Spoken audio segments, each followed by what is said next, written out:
Hi, my name is Nathan. This is Nice at Dice, and you are watching my month in gaming for May 2020. This is basically a relatively brief video in which I kind of share some highlights from my experiences with tabletop gaming over the past month, some games that I played that were maybe new to me, games that I have gotten rid of, maybe some personal gaming related projects that I've worked on in the past month, and also what I've been doing with the channel, new videos that I've posted in the past month, and so forth. And like I said, I try to keep it relatively brief, so let's get rolling.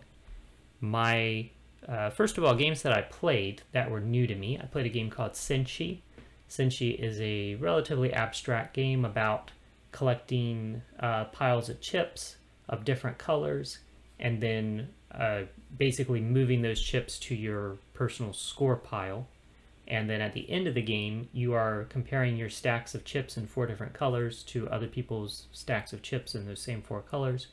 And your goal is to have the largest stack of chips in any one color, larger than anybody else's chips.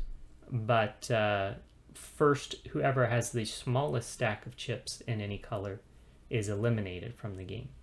So, interesting scoring mechanism there, forces you to kind of spread your resources around. One of the interesting things about the game is that you are basically taking chips from the middle of the board. You can also take chips from other people's personal, like, player boards, and then you want to move those chips into your scoring area. So once your chips are in your scoring area, they're safe, but even while they're on your personal player board, other people can take them off of your board. So that's kind of interesting. You're not just looking at the chips in the middle of the table and taking from there, but you're also trying to look at what everybody else is doing, what they have on their boards, and possibly sort of taking things off of other people to prevent them from getting certain chips and maybe scoring better than you. So a pretty interesting game. I played it twice back-to-back with a total of 4 players. It was a fine game. I wouldn't say it was fantastic, but no complaints about it, really. For what it was pretty decent. I played a game called Liberation, which is from Button Shy Games. It's part of their series of wallet games is what they call them. So it's a small game. It comes in something about the size of a wallet, and I think it's only 18 cards. And basically, it's kind of like one player is like the evil empire, and the other player is the rebels. And the Empire is trying to conquer the galaxy and find and destroy the rebel base. And the rebels are basically just trying to stay hidden and survive a certain number of rounds. So that's the basic gist of it. It sounds like it'd be hard to capture all of that in an 18-card game, but I think they do a pretty good job with it. I played as the rebels against someone else who was playing the Empire. And so I feel like I would want to play it the other way around to kind of get a more complete picture of what is involved in the game. Like, I understand what I was trying to do as the Rebels, but I feel like it'd be a completely different experience playing as the Empire. But it was an interesting game. I'd say it's worth checking out. And then I played another game, a version of Pandemic called Pandemic Fall of Rome, which takes some of the basic mechanisms of Pandemic, but wraps it up in this theme, making it almost kind of like a war game where you are controlling Roman legions and you're trying to defend the empire against invaders. And it was interesting. I liked it. It added like a dice mechanism to resolve combat between your legions and the invaders, and that was very different than any other version of Pandemic I've seen. I like Pandemic, period. I think it's a well-designed game, so I think I've enjoyed every version of Pandemic that I've played. Of all the versions I've played, I wouldn't say this is my favorite, or even maybe my second favorite. But it was good. Every version of Pandemic I've played is good, so if that particular theme sounds interesting to you, I'd say check it out. And I did a full review of that game. I'll mention that again a little bit later. I've played a lot of games this past month. Just a couple more I want to call out is a game called Legacy of Dragonholt, which is a narrative adventure game. I've been playing that with my sister. It seems like you play it over a total of maybe about 8 or 9 sessions. We've played 3 sessions so far, so we're not even halfway through the game.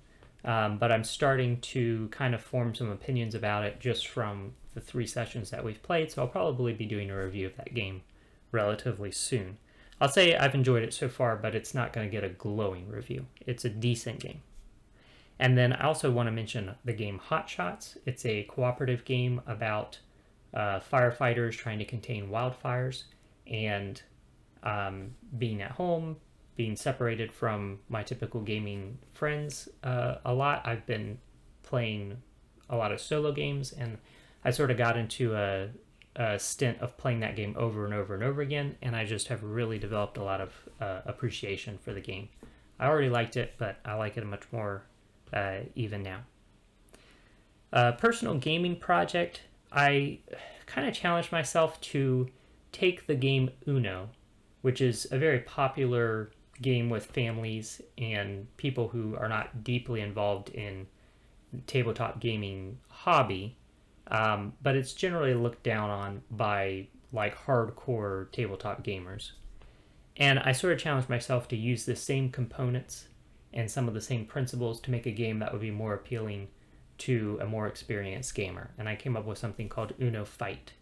And I did a video explaining how the game is played, and that video has a link to where you can download the rules for that game if you want. All you need is a deck of Uno cards, which a lot of people already have in their home, and you can try out this variant on Uno. It's like a one-on-one dueling game. I did get rid of one game this past month. It's a game called Crystal Clans. It's from Plaid Hat Games. It's basically like a 2-player card/board game. You have a board.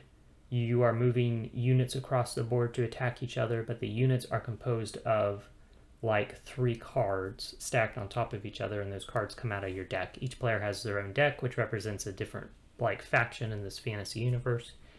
And you just go back and forth attacking each other, trying to accumulate points, and ultimately win the game that way. It's a pretty neat game. I played it first as a demo at Dice Tower Con a few years ago, and I was really taken with some of the mechanisms of it.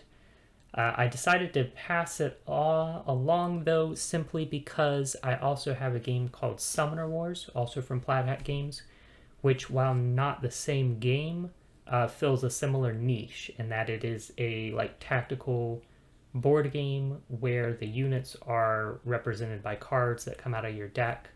It's very, very similar in that the decks are basically pre-constructed, but you have the ability to do a little bit of deck building to customize your deck before you go into the game. And so in a lot of respects, it's just Crystal Clans hits a lot of the same notes that Summoner Wars does for me. But Summoner Wars, I felt, is a little more intuitive, a little bit easier to understand, to pick up on quickly. So it's better for teaching new people. And also it has a much greater breadth of content. So for that reason, I decided any chance that I would go to play Crystal Clans, I'd probably play Summoner Wars instead. So I decided to pass it off for that reason. But that's not to say anything negative about Crystal Clans. It's a pretty decent game. And it has some really interesting mechanisms in it. Now, as far as the channel, I've done watch me play videos for Pandemic Iberia, Pandemic Fall of Rome, just those 2 pandemics, Iberia and Fall of Rome. And then also I did a watch me play for Hotshots. I also did reviews for all 3 of those games. I did like I said, a video about learning to play this Uno variant I came up with. And I did a game review for a role-playing game called Never Tell Me the Odds. So that's a little different. I hadn't done a review for a role-playing game before. It's a really good role-playing game. It's kind of like Space Scoundrels, taking on the galaxy, fighting against the odds, trying to pull off a score despite everything going wrong for them. And it's a great RPG for running that kind of story. So you can check out my review if you want more information about that. In any case, that's basically my month in review for the month of May 2020. Thank you for watching. I'm going to have links in the description to some of my other videos and other things that I mentioned if you want to look any deeper into any of that. Again, my name's Nathan. This is Nice at Dice. Thank you for watching, and you enjoy the rest of your day.